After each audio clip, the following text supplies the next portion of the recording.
Hi there. This is a little video on, since some of you were not here yesterday, about finding the total distance traveled by a particle. So this is a particle that is traveling in a horizontal motion back and forth, back and forth, back and forth. So here's the position function, and we're doing between 0 and 5 units of time, whatever that may be, seconds or minutes. The very first thing you need to do is you need to find the velocity of that function,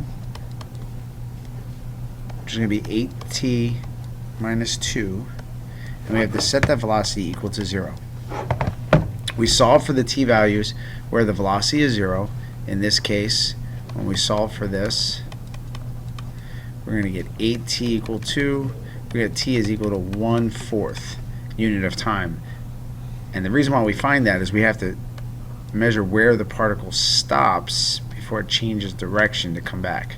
So that's why we find that. So at those places where the particle stops is where it could possibly change direction. So then what do we do from here is, once we find our value or values of time where it is stopped, we then have to find the position of the particle at the starting, at the ending, and then all those times in between where it stopped. In this case, it's only stopped at one location. So we're going to find the position at 0, position at 1/4, and the position at 5. And we're doing this in chronological order. So the easy part is I'm going to put in 0 in here into my position function and find out that the position is 0. So it starts out at 0. At 1/4, you plug that in there. You have 1/4 squared is 1/16 times 4 is 1/4 minus 1/2. So it's negative 1/4. That's the position of it.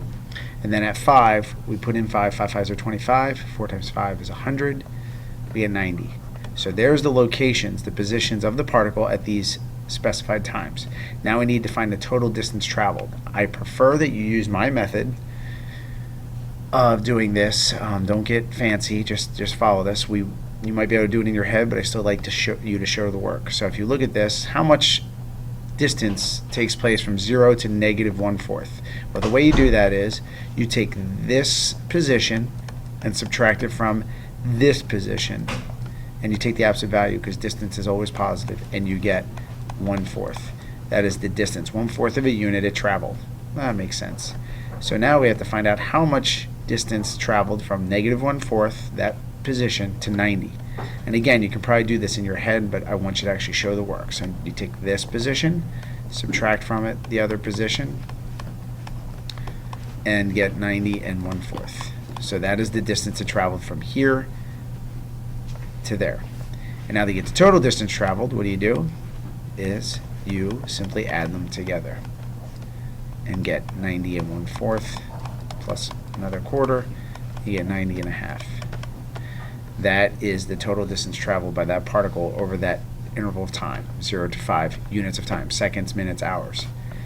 Now, if we found places where the velocity was 0 outside of this domain, we don't have to worry about it. We only have to worry about it in this domain. So if we would have, for whatever reason, found something that was at 6 or 7 or a negative value, we don't have to worry about it. We only have to worry about it within that domain.